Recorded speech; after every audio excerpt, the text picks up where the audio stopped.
अपन पढ़ रहे थे स्कैपुला के बारे में, और पिछली क्लास में अपन ने गाय की स्कैपुला के बारे में पढ़ लिया था। लेकिन आपको क्वेश्चन क्या पूछा जाता है कि गाय की स्कैपुला की तुलना घोड़े व कुत्ते की स्कैपुला से कीजिए। तो उसमें सबसे पहले आपको गाय की स्कैपुला का वर्णन करना है, उसके पश्चात घोड़े और कुत्ते की स्कैपुला का तुलनात्मक अध्ययन करना है कि ऐसी कौन सी संरचनाएं हैं जो गाय की स्कैपुला में पाई जाती है लेकिन घोड़े व कुत्ते की स्कैपुला में नहीं पाई जाती है, या ऐसी कौन सी संरचनाएं हैं जो गाय में ज्यादा डेवलप होती है लेकिन घोड़े, कुत्ते, सुअर व मुर्गे की स्कैपुला में कम विकसित होती है। तो इनका अपन तुलनात्मक अध्ययन करेंगे। पिछली क्लास में हमने गाय की स्कैपुला के बारे में पढ़ लिया था। अब अपन पढ़ेंगे घोड़े की स्कैपुला के बारे में।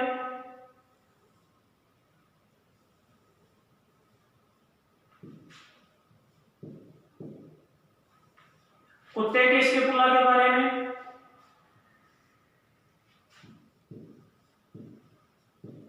सुअर और मुर्गे की स्कैपुला का तुलनात्मक अध्ययन करेंगे।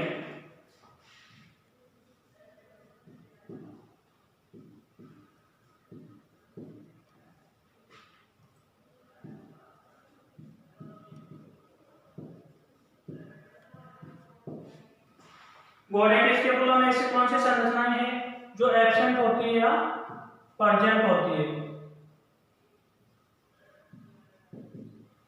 ठीक है, ये हो गया आपके तुलनात्मक चार्ट, जिसमें अपन एक एक के बारे में पढ़ेंगे।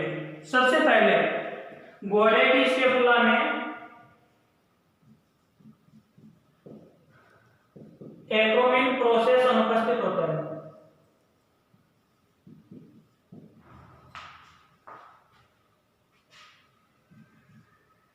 दूसरा पॉइंट है सब स्कैपुला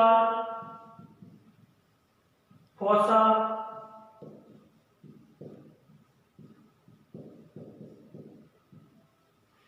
गहरा होता है, और ये सब स्कैपुला फोसा कहां पे पाया जाता है?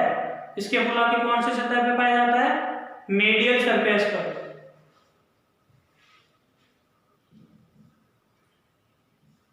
नेक्स्ट है कोराकोइड प्रोसेस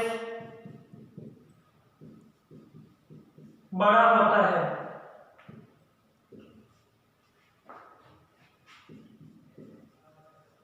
ट्यूबर स्कैपुली ये भी बड़ी होती है। ग्लिनोइड नोच साफ व स्पष्ट दिखाई देती है और गहरी होती है।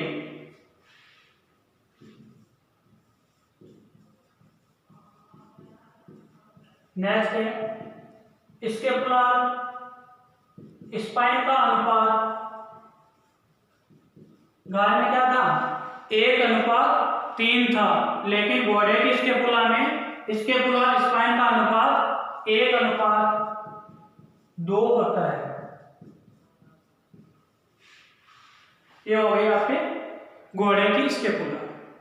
नेक्स्ट कुत्ते की स्कैपुला।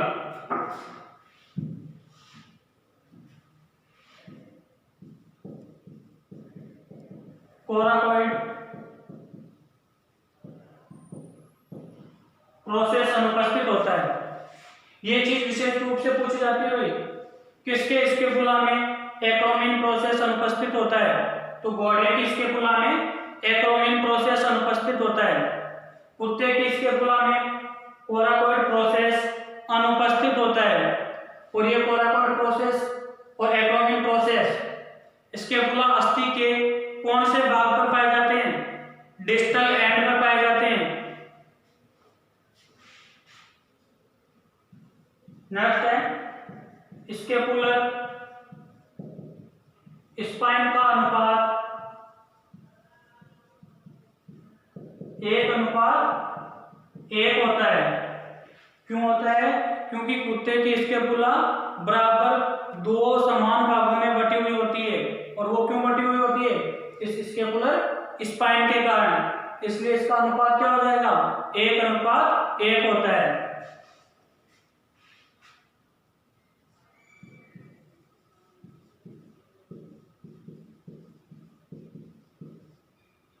नेक्स्ट है ट्यूबर स्कैपुली ब्लंट या बोटी होती है, शार्प नहीं होती है। ट्यूबर स्कैपुली ब्लंट या बोटी होती है।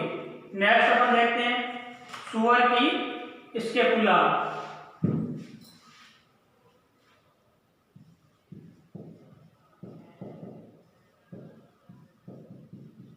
ग्लेनोइड नोच क्या होती है? एब्सेंट होती है।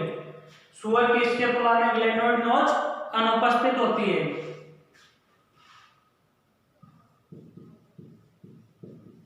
स्कैपुलर स्पाइन का अनुपात 1:0.8 होता है। इसमें एक बड़ा भाग होता है, उसका नाम है सुप्रास्पाइनस फोसा और दूसरा है छोटा, तो छोटे का नाम है इंफ्रास्पाइनस फोसा, जिसका अनुपात कितना होता है? 1:0.8 होता है।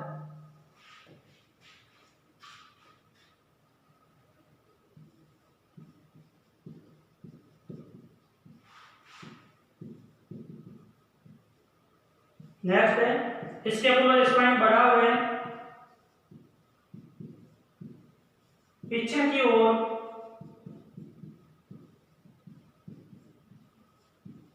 बढ़ा हुआ रहता है।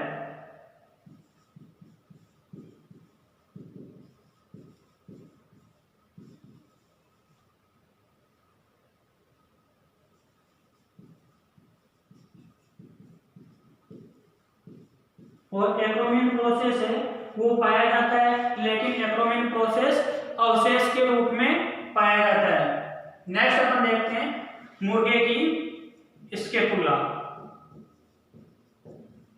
तो मुर्गे की स्कैपुला लंबी हुए वर्टिब्रल कॉलम के समानांतर होती है। मुर्गे की स्कैपुला लंबी हुए कशेरुक दंड के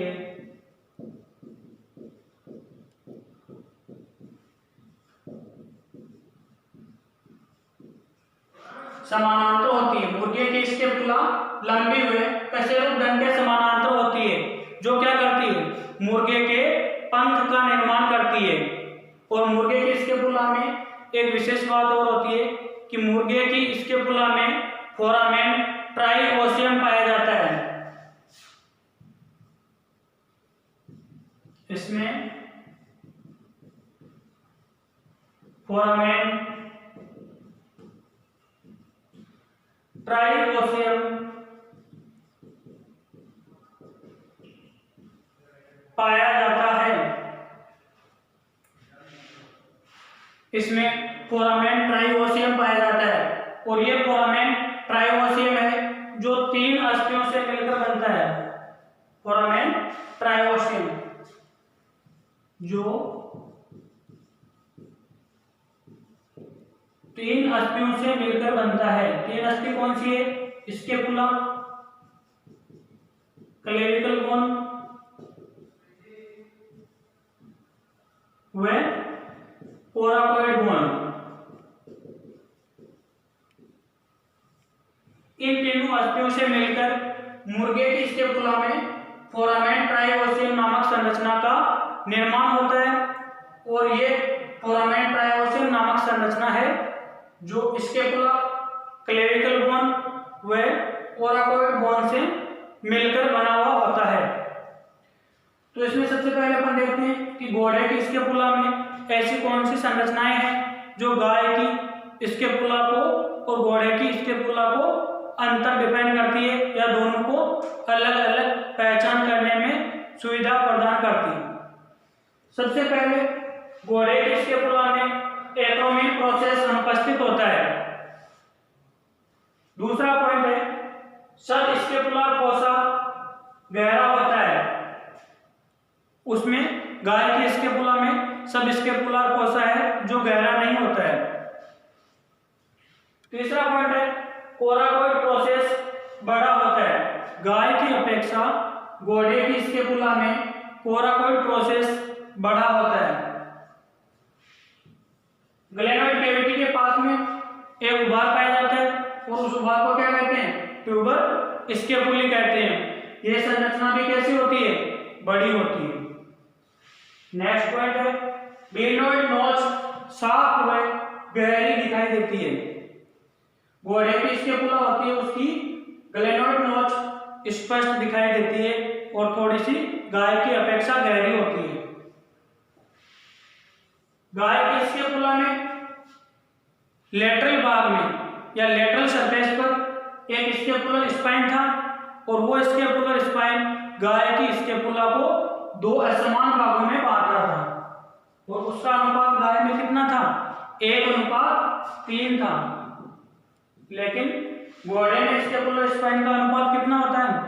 1:2 होता है।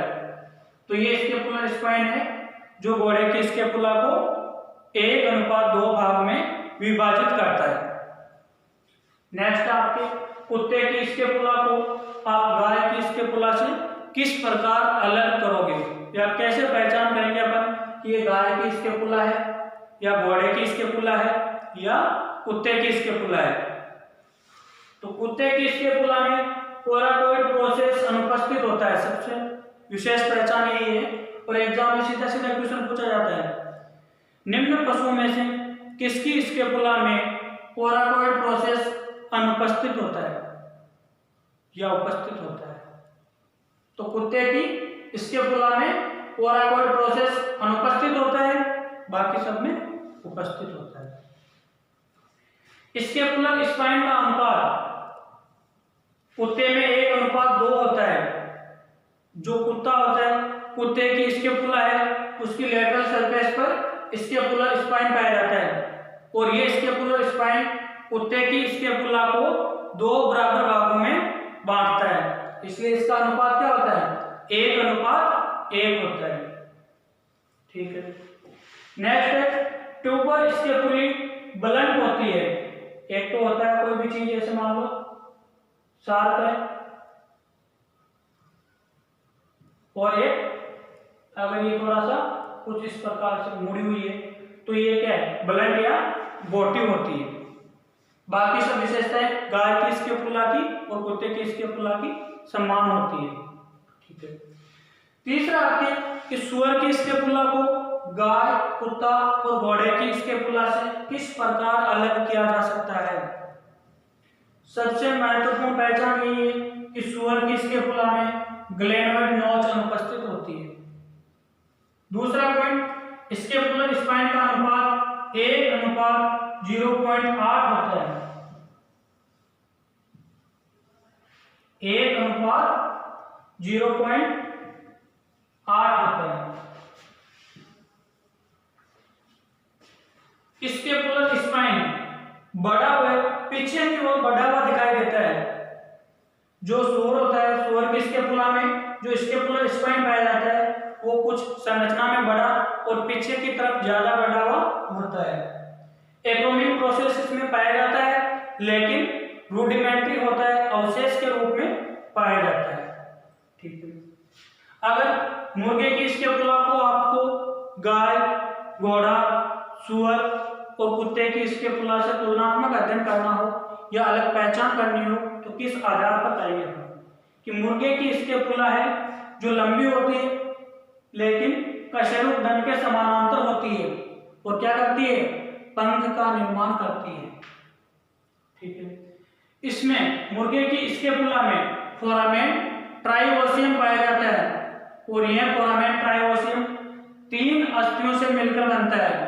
एक तो स्कैपुला, दूसरी क्लेविकल बोन या कॉलर बोन भी बोलते हैं इसको, कॉलर बोन, और तीसरी आपके कोराकोइड बोन जो केवल और केवल मुर्गे में ही पाई जाती है। इन तीनों अस्थियों के मिलने से फोरामेन ट्राइओसिन नामक संरचना का निर्माण होता है, और ये फोरामेन ट्राइओसिन नामक संरचना है जो केवल मुर्गे में पाई जाती है।